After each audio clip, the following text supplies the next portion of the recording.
On est ravis d'être là, en tout cas. Merci effectivement à InCyber de nous donner l'occasion d'échanger sur un sujet d'actualité, effectivement, dont on parle beaucoup.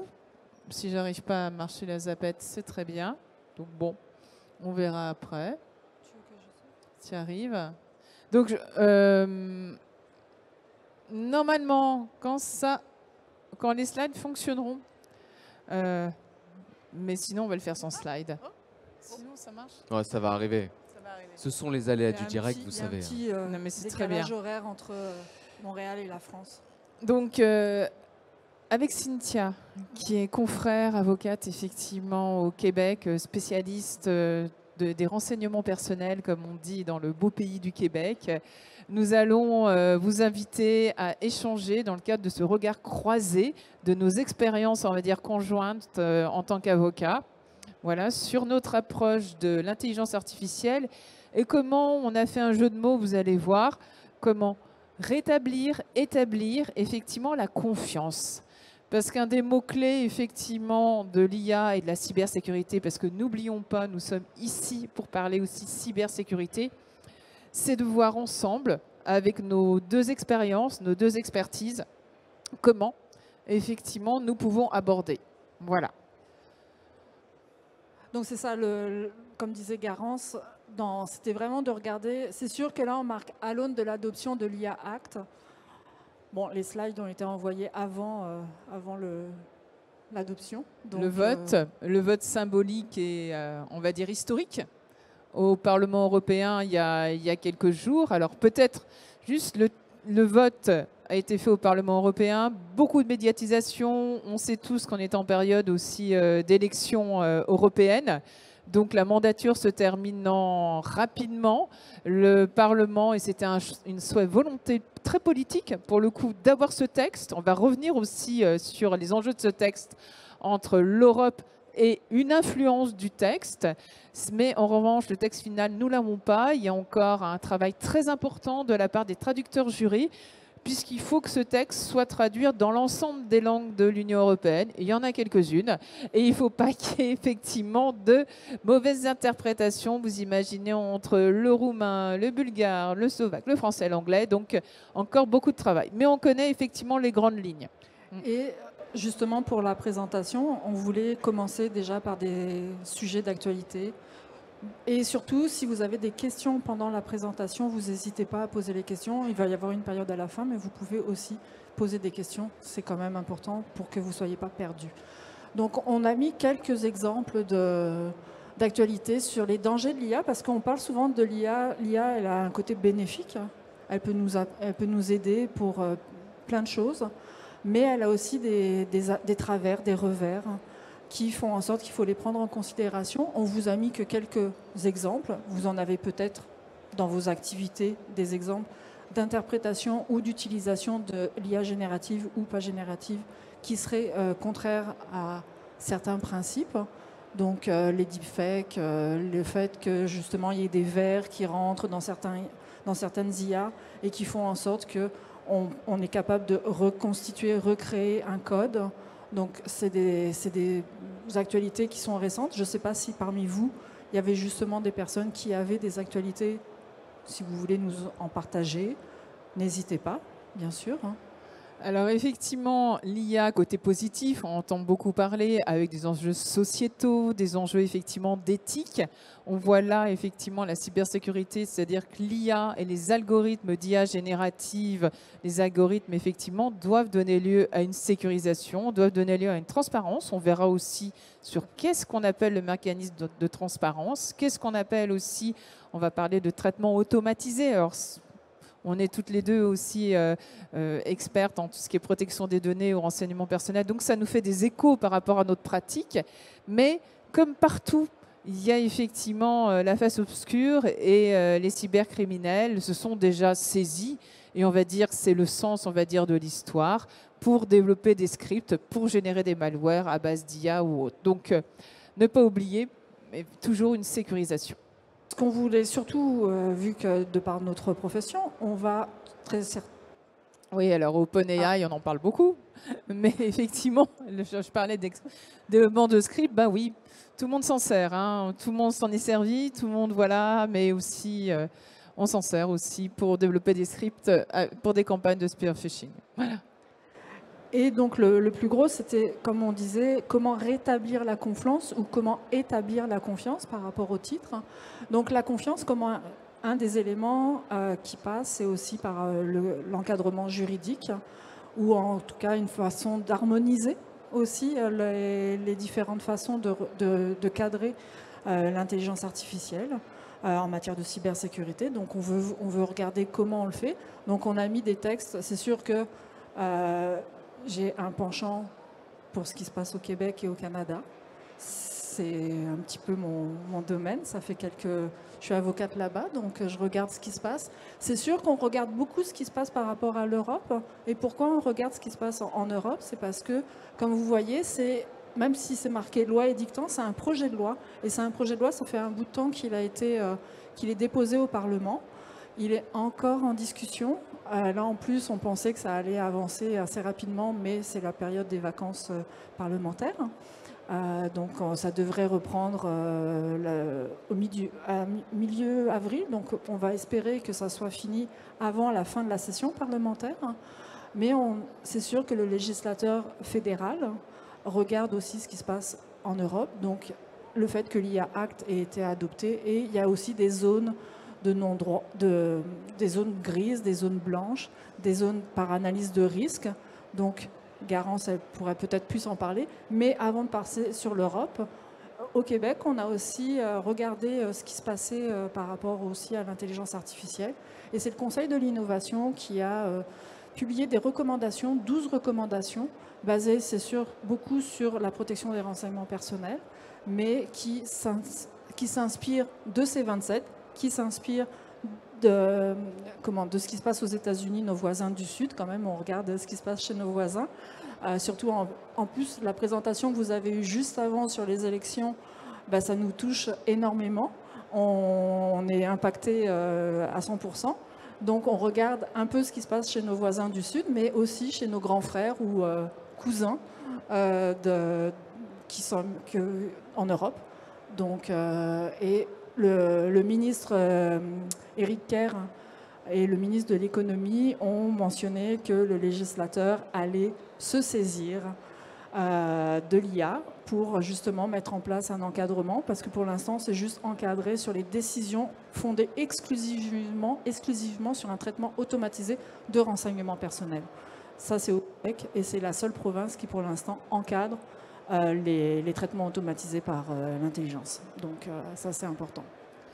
Oui, alors effectivement, avant de passer en Europe, peut-être si on prend encore une dimension, il faut savoir qu'il y a quelques jours, l'ONU a adopté une résolution. Alors adopter une résolution, c'est très symbolique, puisqu'effectivement, il n'y a pas eu de vote, mais on a une résolution sur l'intelligence artificielle, sur les systèmes automatisés d'intelligence artificielle, et l'ONU prend en compte aussi l'aspect développement durable dans l'intelligence artificielle. Donc effectivement, ça nous semble important d'évoquer ce texte avec vous, parce qu'il y a déjà des réglementations sur l'intelligence artificielle qui existent.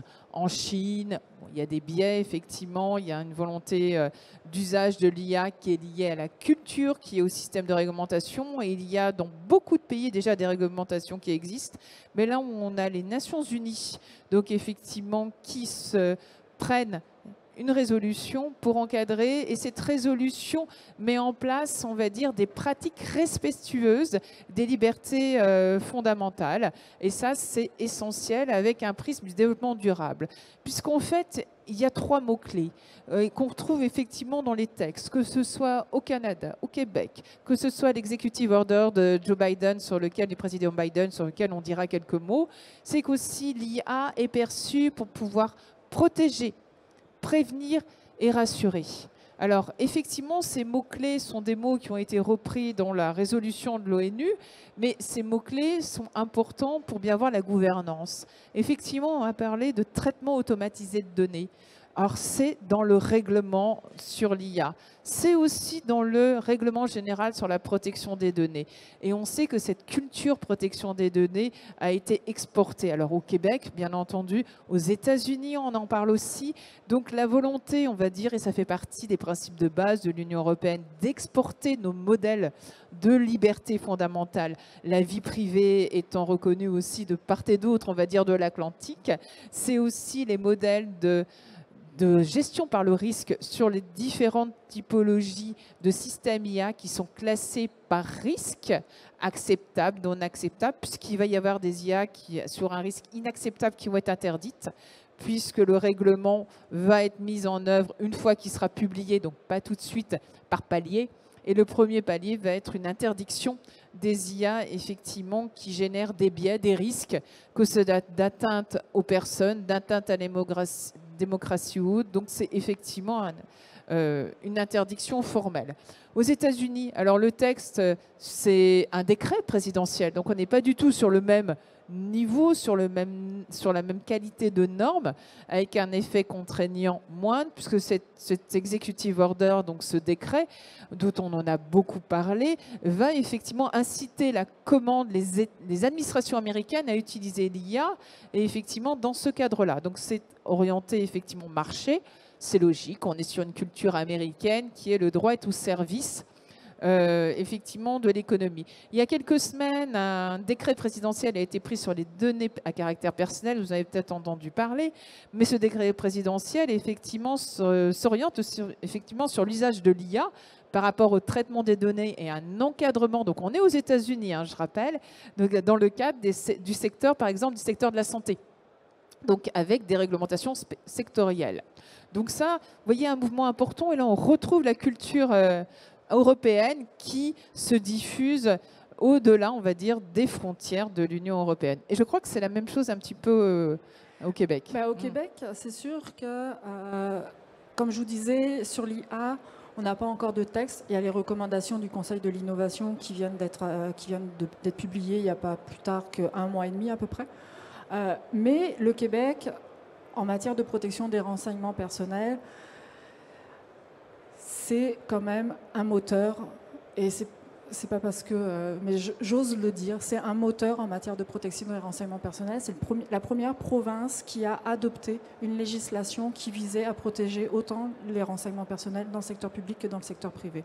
Après, il y a eu ce moteur, ça est arrivé au niveau fédéral, au niveau de deux autres provinces, l'Alberta et la Colombie-Britannique, et en ce moment le Québec, qui avait perdu un petit peu de son lustre en matière de protection des renseignements personnels. Je pense qu'il y a quelqu'un en face de moi qui connaît bien le Québec, donc c'est pour ça, il y a... donc c'est ça. Donc il avait perdu un petit peu son lustre et a retrouvé son lustre avec l'adoption de la loi 25 qui vient encadrer. Et comme disait Garance, le secteur de la santé est aussi très important, et justement, il y a aussi une modification de ce qui se passe en Europe par rapport au secteur de la santé au Québec, et ça va rayonner. C27 a été déposé en même temps que la loi 25 au Québec. La loi 25, en un an, elle a été adoptée à l'Assemblée nationale, c'est-à-dire qu'elle a été déposée en 2020. On est en 2024, C27 n'est toujours pas adopté. Il y a 3 parties. Il y a une partie qui est justement sur l'IA. Est-ce que, et ça c'est un débat, on pourra en parler si vous voulez avec la personne que je regarde. Donc, est-ce que justement, il ne faudrait pas sortir ces 27, sortir la portion IA pour justement regarder ce qui se passe et encadrer mieux les renseignements personnels? Ça, c'est une question, c'est dehors du débat actuel, de la question actuelle. Mais oui, on a une influence, le Québec a une influence par rapport à tout ce qui est IA, par rapport au traitement automatisé, par rapport justement aussi au fait que à Montréal, on a toutes les entités, l'Obvia, le MILA et autres, je n'en citerai que 2, qui sont des moteurs avec Joshua Bengio, qui sont des moteurs en matière d'intelligence artificielle, qui font beaucoup pour faire avancer, mais toujours avec ce regard et cette vision. On va dire que notre vision se complète, c'est ça qui envoie part et d'autre de l'Atlantique. Effectivement, on voit que la vision effectivement se complète, la vision effectivement est là. Et on voit avec d'une part un niveau international avec les Nations Unies, un niveau on va dire européen avec effectivement l'IA Act qui là on attend effectivement sa publication, avec ce qui se passe au Québec, avec effectivement des débats, une pratique au Canada aussi, effectivement que ce soit aux États-Unis ou dans le monde entier, c'est une réalité. La réalité doit être effectivement la confiance, c'est la transparence. Transparence ne veut pas dire effectivement révéler la constitution effectivement de tous les secrets des affaires ou autres. Il y a toujours le paradigme du secret qui est là. La transparence, c'est par rapport à nous, les personnes, effectivement, les utilisateurs, les consommateurs, c'est quelles sont effectivement les modalités, comment on explique. Alors, il y a la notion aussi d'explicabilité qui est très importante, ça fait partie de la transparence. Mais même si on a l'habitude du prisme RGPD, ce n'est pas la même dimension. On n'oublie pas que le RGPD, effectivement, est tourné vers les personnes concernées, donc on peut dire vers nous. L'IA a un champ, effectivement, d'application plus vaste, parce qu'on va parler de logiciels, donc de technologie, d'algorithmes, d'applicabilité, avec effectivement une fonction. Donc, les textes ne s'opposent pas, parce que parfois on lit qu'il y a une opposition ou une incompatibilité. Non, pas du tout. Et la CNIL elle-même est la première, effectivement, à se positionner par rapport à la régulation et réglementation de l'IA. Il y a quelques jours, elle a sorti un guide sur les mesures de sécurité dans lequel on voit des mesures de sécurité, et ça fait le lien avec la cybersécurité, effectivement, pour sécuriser l'IA. Donc, on va avoir une security by design, des notions qui sont déjà connues. Donc, c'est quelle gouvernance, que ce soit effectivement pour tout projet, c'est la clé de qu'est-ce qu'on veut faire, quel service on veut offrir, avec quelle garantie juridique, technique, opérationnelle, sont vraiment là. Oui, et puis justement, Garance parlait du privacy by design, mais on s'est autorisé à parler de IA by design, ce qui serait aussi une bonne chose, de regarder comment on met en place les algorithmes, comment on documente. Documenter, c'est vraiment quelque chose d'important, oui, par rapport aux personnes concernées, mais aussi par rapport à vous au sein de vos entreprises, de savoir comment ça se passe, comment ça se fait, et justement pour éviter les biais, pour pouvoir corriger un biais, pour pouvoir agir le plus rapidement possible, et justement, s'il y a une attaque, une cyberattaque, être en mesure de savoir qu'est-ce qui s'est passé et comment on l'a fait, et prendre les mesures correctives et alternatives. Mais on a parlé de confiance, on a parlé de transparence, transparence à l'interne, transparence vis-à-vis de l'externe. La sécurité, oui. La gouvernance, c'est justement de savoir et c'est vraiment de documenter. Mais aussi, on parle de droit, de contrat, de conformité. Et de plus en plus, vous avez peut-être vu dans ces dernières semaines, il y a justement dans des clauses contractuelles, pas forcément des clauses contractuelles type, mais dans des clauses contractuelles, il y a de plus en plus de préoccupations par rapport à l'intelligence artificielle. Comment on doit gérer cette intelligence artificielle entre les parties prenantes à différents contrats. Donc on les inclut de plus en plus dans le contrat. Donc ça, je pense que c'est quelque chose qui va être oui, parce qu'effectivement, toi comme moi, on travaille dans notre métier, on rédige des contrats. Et effectivement, on rédige déjà des clauses sur comment et quels sont les usages demandés sur l'IA. Donc il y a des clauses effectivement qui sont bien connues, hein, les garanties, les responsabilités, qu'effectivement, comment on va gérer, comment d'un point de vue purement juridique, ces responsabilités, puisque l'IA est souvent de l'aide à la décision. Je prends effectivement un cas d'usage qui est bien connu, celui des ressources humaines, où l'IA est déjà bien intégrée dans les outils. Donc, indépendamment de ce que tu disais, les biais ou autres, il y a aussi qu'est-ce qu'on demande quand une décision est prise à un instant T. Il faut effectivement savoir la documenter pour savoir quelle est la décision a été prise et est-ce que cette aide à la décision sera toujours la même, puisqu'on travaille sur un état de l'art actuel et stable qui évolue. Le risque et l'approche par les risques évoluent, la réglementation évolue, mais on voit aussi dans le monde entier. Et il y a un autre mot-clé de la réglementation, et peut-être que tu peux en dire quelques mots, Cynthia, c'est aussi, on a vu l'encadrement législatif, on a vu l'éthique, et ça c'est un mot qui d'habitude n'est pas pris en compte dans le droit, parce que ce qu'on nous apprend dans les écoles de droit, c'est que le droit... Si on fait les droits, on ne fait pas de l'éthique. Voilà. Et là, pour la première fois, on a une approche par l'éthique et on a un texte juridique qui encadre l'éthique. Donc ça, c'est un point extrêmement très important, les contrats. Et le point aussi qui est business, c'est effectivement l'innovation. Oui, et puis justement, comme je disais, l'innovation. Et je reviens 2 secondes avant de parler de l'innovation sur l'encadrement législatif. J'ai oublié de vous parler d'une législation comme quoi le Québec fait des petits. L'Alberta est en train de déposer son projet de loi sur l'intelligence artificielle. Donc ça aussi, je viens d'y réfléchir, d'y repenser. Mais donc, par rapport à l'innovation, on parlait du fait que justement, au Québec, Montréal, je connais un peu moins la réalité, votre réalité, l'écosystème européen par rapport à l'innovation. Mais à Montréal, il y a des laboratoires d'intelligence artificielle. Il y a vraiment, comme je vous disais, Obvia, Mila, je pense que vous pourriez dire les autres, mais on regarde comment ça fonctionne, on regarde les biais, on regarde ce qui se passe, par exemple, comment on pourrait améliorer cette intelligence par rapport à la voix. Il y a beaucoup de développement en ce moment d'innovation sur la voix, l'utilisation de la voix et des chatbots, aussi par rapport à quand on discute sur... mais je ne vous expliquerai pas c'est quoi un chatbot, je pense que je ne suis pas là pour ça. Je ne vais pas jouer mon informaticienne juriste, mais c'est important de regarder et je pense que vraiment la sensibilisation aussi, c'est un tout qui va faire en sorte qu'on va pouvoir rétablir cette confiance, qu'on va pouvoir établir cette... Et je pense que monsieur a une question. Non, okay. pas encore. Vous aviez un... Voilà, donc établir et maintenir effectivement la confiance tout au long, puisque la sécurité juridique, organisationnelle et technique doit être là.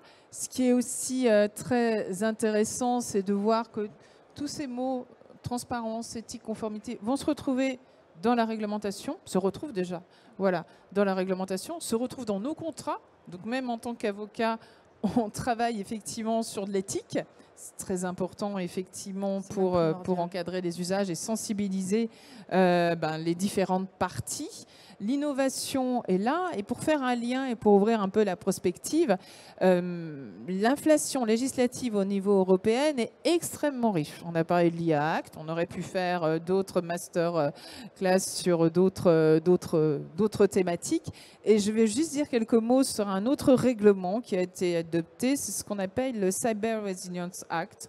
Et là, c'est sur les objets connectés. Et qu'est-ce que les objets connectés? Il y a souvent de l'IA dedans. On va repartir sur la sécurité, sur l'innovation. Et dans le cadre de ces objets connectés, ce qui est très intéressant aussi à savoir, et ça fait un lien avec l'IA Act, et on aurait pu aussi le dire, c'est que l'IA Act n'est pas seul, c'est un paquet de textes. Alors, c'est pas trop joli cette expression, mais c'est vrai que c'est l'expression employée par la Commission européenne, c'est-à-dire qu'il y a un règlement, il y a des directives sur la responsabilité des produits défectueux avec un changement de paradigme directive, et il y a aussi, vous en avez tous entendu parler, de la certification sur effectivement les différents cas d'usage, les différents outils, certification donc des différents schémas d'algorithmes pour avoir des normes internationales.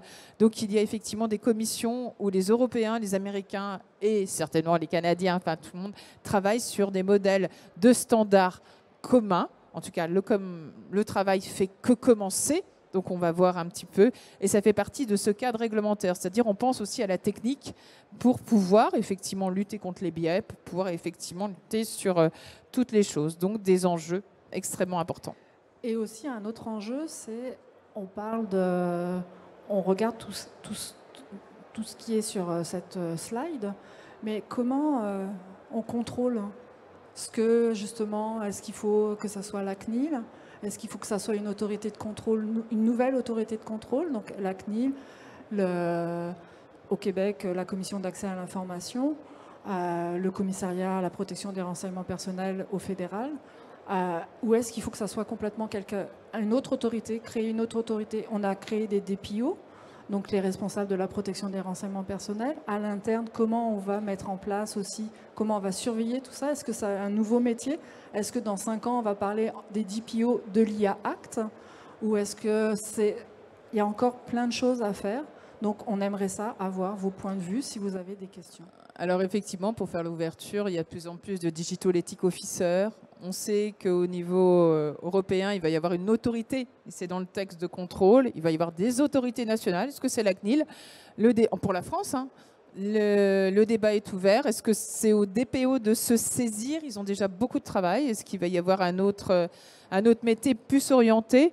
Je pense qu'effectivement, on va avoir de multiples, suivant la gouvernance des entreprises, suivant la taille, la structure, une construction, ça qui est intéressante et ça nous permet d'ouvrir le débat.